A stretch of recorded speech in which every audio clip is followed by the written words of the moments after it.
SSC ने ये जो भी बदलाव किए हैं 2022 के एग्जाम प्रोसेस में आपके भले के लिए करे हैं और उससे आपका कितना भला होगा ये तो एसएससी ही जाने। और जब ये पेपर कंप्लीट हो जाएगा उसके बाद ही पता चलेगा। हालांकि अच्छी बात है 20,000 वैकेंसी हैं। सबसे पहला जो चेंज था कि टीयर 1 आपका अब क्वालिफाइंग होगा। हालांकि 2021 का जब हमने नोटिफिकेशन को दोबारा से देखा तो उसमें भी लिखा हुआ है मोड ऑफ सिलेक्शन में कि minimum qualifying marks in tier first जो है वो जनरल के 30% है, ओबीसी के 25% है और अदर कैटेगरी में 20% है। तो 2021-2020 सभी की नोटिफिकेशन में एसएससी ने दे रखा था कि टीयर 1 के जो मिनिमम क्वालिफाइंग मार्क्स है वो 30% है। तो यानी कि इस बार आपकी फाइनल मेरिट लिस्ट में टीयर 1 के मार्क्स ऐड तो नहीं होंगे, लेकिन कुछ स्टूडेंट्स के मन में डाउट चला गया है कि टीयर फर्स्ट में मतलब अब हमें 200 में से 30% स्कोर करना है, मतलब केवल 60 नंबर ही लाना है, मतलब पेपर में आंख बंद करके ए ऑप्शन मार्क करके आना और क्वालिफाइंग हो जाएंगे और टीयर 2 लिख देंगे। देखिए ऐसा नहीं है, यह है मिनिमम क्वालिफाइंग मार्क्स 30%, लेकिन एक सेपरेट कट ऑफ बनेगी। जी हां, आज भी वो तलवार लटकी हुई है टीयर फर्स्ट की 135-140 नंबर की जो हमेशा से लटकी रहती है। कट ऑफ आएगी और आपको 135-140 के आसपास कट ऑफ जा रही है। लगभग इतने आपको आज भी लाने हैं पेपर को क्लियर करने के लिए, और उसके लिए आपको चारों ही section maths, English, reasoning, GK पे ध्यान देना है। उसी के बाद आप टीयर 2 दे पाओगे। टीयर 2 में 390 नंबर के बेसिस पे आपका फाइनल सिलेक्शन डिसाइड होगा। टीयर 2 में भी आपके अब दो section first, section second, section third.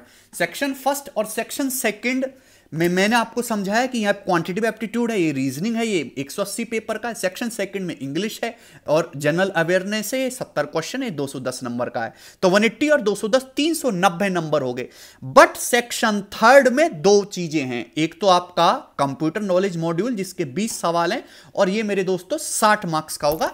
ये भी क्वालिफाइंग नेचर का है। कंप्यूटर नॉलेज मॉड्यूल के जो 60 क्वेश्चन है ये आपकी फाइनल मेरिट लिस्ट में ऐड नहीं होंगे, बट मिनिमम आपको क्वालिफाई करना ही होगा। ठीक है ना, यानी कि आपकी जो फाइनल मेरिट लिस्ट है केवल इन 390 नंबर में से बनेगी। कम से कम इसको पूरा करके वो 400 ही कर देते। 390 नंबर पे आपकी कट ऑफ बनेगी। एक बात और कि कुछ स्टूडेंट कह रहे हैं कि अब गणित पढ़ने की जरूरत क्या है, रीजनिंग तो हम कर ही लेते हैं, जनरल अवेयरनेस पे ध्यान देना होगा। जनरल अवेयरनेस पे तो तुम आज तक भी ध्यान दे रहे थे। 50 क्वेश्चन आते थे ना, कितने नंबर आ रहे थे? 5, 7, 11, 13, हद से हद 25 पहुंच गया, तुक्का लग गया तो 30 पहुंच गया। लेकिन गणित और रीजनिंग में ऐसा नहीं है। गणित और रीजनिंग ही अकेला एक ऐसा सेक्शन है जिसमें आप 100% स्कोर कर सकते हो और लड़के करेंगे। मतलब ये जो सेक्शन फर्स्ट 390 नंबर में से 180 नंबर का जो सेक्शन है, इस 180 में से 100% स्कोर करने वाले विद्यार्थी जो होंगे उनको मजबूती मिलेगी। जीके में तो सबका सेम ही बुरा हाल है। अभी 2 number, 5 number, 7 number, 11 number tough they दिया। आप कितना जीएस पढ़ के चले जाओ, आपसे सवाल हिलेगा ही नहीं, आपको लगेगा ये क्या पूछ लिया। लेकिन मैथ रीजनिंग में एग्जामिनर ऐसा नहीं कर सकता, उसमें आप पूरा का पूरा स्कोर कर सकते हो। तो मेहनत आज भी आपको इनमें करनी है। इंग्लिश की तो आपको पता ही है कि इंग्लिश की महिमा दिन पे दिन बढ़ती जा रही है। एक वैसे मुझे खुंदक है इस बात से कि वैसे तो हम हिंदी को सपोर्ट कर रहे हैं, हिंदी हमारी मातृभाषा, ट्वीट भी करते हैं, मोदी जी भी ट्वीट करते हैं, और वेटेज इंग्लिश का बढ़ाए जा रहे हैं, और ये गलत बात है। ठीक है ना, या तो सबको बराबर करना चाहिए था, लेकिन ये कोई बुरा चेंज नहीं है, इसको आप पूरा चेंज नहीं कह सकते। इंग्लिश एक सिंपल लैंग्वेज है जो आनी चाहिए सभी को, क्योंकि उससे पेपर वर्क ईजी होता है। टीयर सेकंड में भी आप केवल इंग्लिश और इसके मैथ के दम पे आप खेला नहीं कर सकते। हाँ, आपको पढ़ना सारी चीजें पढ़ेगी, आपको रीजनिंग पे भी ध्यान देना होगा। जनरल अवेयरनेस को जैसे बच्चे पहले बिल्कुल इग्नोर कर देते थे, बिल्कुल इग्नोर, कतई नहीं पढ़ते थे, आज वैसा नहीं है। आपको जनरल अवेयरनेस पढ़ना ही पड़ेगा। ठीक है, सिलेबस में हालांकि कोई बदलाव नहीं है। स्टैटिस्टिक्स और प्रोबेबिलिटी ऐड हुआ है नया, उसकी जिम्मेदारी आप बिल्कुल मतलब टेंशन बिल्कुल मत लो, सारी जिम्मेदारी मेरे ऊपर है। मैं करवाऊंगा आपका स्टैटिस्टिक्स और प्रोबेबिलिटी मैं ही करवाऊंगा, और हो सके तो यूट्यूब पे मैं उसको आपको फ्री भी करवाऊंगा। ठीक है ना, क्योंकि आपका एग्जाम नजदीक है, 3 महीने का समय है, बहुत ज्यादा आपको पढ़ने की जरूरत नहीं, क्योंकि नोटिफिकेशन में साफ साफ लिखा हुआ है सिंपल क्वेश्चन। सिंपल मतलब वो सिंपल ही पूछेगा, बहुत हाई लेवल क्वेश्चन नहीं पूछने वाला है, ना ही आपको हाई लेवल पढ़ने की जरूरत है। तो यानी कि अब आपके एसएससी सीजीएल की नौकरी केवल 390 नंबर में से लगनी है, ना कोई टीयर थर्ड होना है, ना कोई आपको एस्से लेटर लिखना है। ठीक, लेकिन पढ़ाई आज जैसे अब तक आप करते आ रहे थे, पढ़ाई अभी भी वैसे करनी है।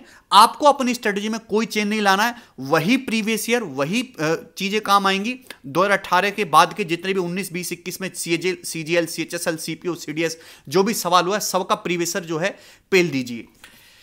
3 महीने का समय बाकी है, मेरे पास भी टाइम स्लॉट खाली है, तो YouTube पे मैं भी फ्री प्रैक्टिस सेशन लूंगा स्टूडेंट्स की मदद के लिए कि आप जो है किस किस टाइप के क्वेश्चन बन सकते हैं गणित में, वो मैं आपको करवाऊंगा वहां पे, ठीक है ना, अपने इसी YouTube चैनल पे। और तो इसमें कोई खास चेंज नहीं किया गया कि क्वांटिटेटिव एप्टीट्यूड के सिलेबस में, लेकिन सिलेबस को ना बहुत डिटेल में नहीं लिखा गया है। जैसे यहां पे देखो नंबर सिस्टम में लिख लिया computation of whole number, decimal, fraction, relationship between numbers. अब जैसे यहां पे हम नंबर ऑफ फैक्टर्स भी पढ़ाते हैं, हम एपी, जीपी, एचपी भी पढ़ाते हैं, और भी बहुत सारी चीजें पढ़ाते हैं, वो सब लिखा ही नहीं गया है। तो हम कैसे डिसाइड करेंगे कि वो अब आएगा कि नहीं आएगा, ठीक। लेकिन उसको आप छोड़ नहीं सकते, पढ़ना तो आपको पड़ेगा ही पड़ेगा।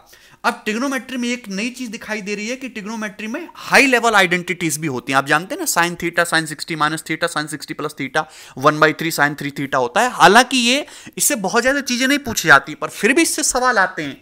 लेकिन इस बार केवल इसमें सिंपल प्रॉब्लम्स ओनली लिखा हुआ है और स्टैंडर्ड आइडेंटिटीज लिखा हुआ है।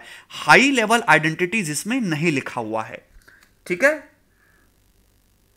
अब जैसे मेंसुरेशन देख लीजिए, मेंसुरेशन में आपका ट्राइंगल है, क्वालिटरल है, रेगुलर पॉलीगन है, सर्कल है, राइट प्रिज्म है, कोन है, सिलेंडर है, स्फीयर है, हेमिस्फेरियल, और ये पैरेललोपाइप्ड दिया हुआ है, ठीक है। पिरामिड प्रिज्म, सब कुछ सेम है, बाकी सिलेबस में कोई खास बदलाव नहीं है। एलजेब्रा में भी यहां पे इन्होंने साफ साफ लिख दिया सिंपल प्रॉब्लम्स। बेसिक एलजेब्रा की आइडेंटिटीज हैं और स्कूल एलजेब्रा सिंपल प्रॉब्लम्स लिखा गया। हालांकि अभी तक नोटिफिकेशन में सिंपल प्रॉब्लम्स नहीं लिखा होता था, तो प्रॉब्लम सिंपल है तो पेपर भी सिंपल आना चाहिए, लेकिन आपका स्कोर एक्सेसिव होना चाहिए।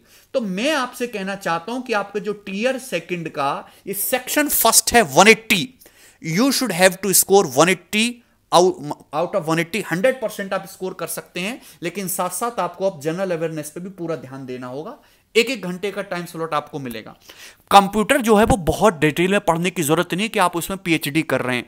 और एसएससी वाला जो बच्चा 2 दिन में कंप्यूटर का सिलेबस खत्म कर सकता है अगर उसको अच्छे से नोट्स मिल जाएं। हम कंप्यूटर की टीचर की व्यवस्था भी करेंगे कैरविल एप्लीकेशन पर, या जैसे भी बन पाएगी, कि ये कंप्यूटर नॉलेज मॉड्यूल कम से कम आप इसको क्लियर जरूर कर ले मिनिमम क्वालिफाइंग मार्क्स के साथ, क्योंकि इसका वेटेज तो एग्जाम में ऐड होना नहीं है, तो ये अच्छी बात है। डीएसटी टाइपिंग टेस्ट की प्रैक्टिस अभी से करना शुरू कर दीजिए। डेली आधा घंटा 20 मिनट आप टाइपिंग टेस्ट के लिए जरूर दीजिए, क्योंकि अब जो है टाइपिंग टेस्ट के बिना आप सीजल की कोई भी पोस्ट नहीं ले सकते। हालांकि अब टीयर फर्स्ट हो जाने दीजिए, लेकिन टाइपिंग पे आप जो है ध्यान देना है। डिस्क्रिप्टिव एसे लेटर राइटिंग की आप कोई प्रैक्टिस करनी नहीं है।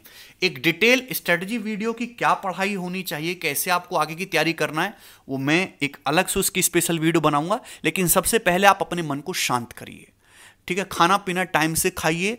कुछ भी नया या कुछ भी अलग सा तो हुआ है, लेकिन कुछ भी बुरा नहीं हुआ है। आपको पॉजिटिव रहना है और ध्यान इस बात पे देना है कि वैकेंसी 20,000 है और जंग छोटी हो गई है। पहले तो 700 में से 650 कट ऑफ पहुंच रही थी, अब तो केवल 390 ही में से ही आपको जंग लड़नी है। और ये जो जनरल अवेयरनेस ऐड हुआ, ये केवल आपके लिए टफ नहीं है, ये तो सभी के लिए टफ होगा।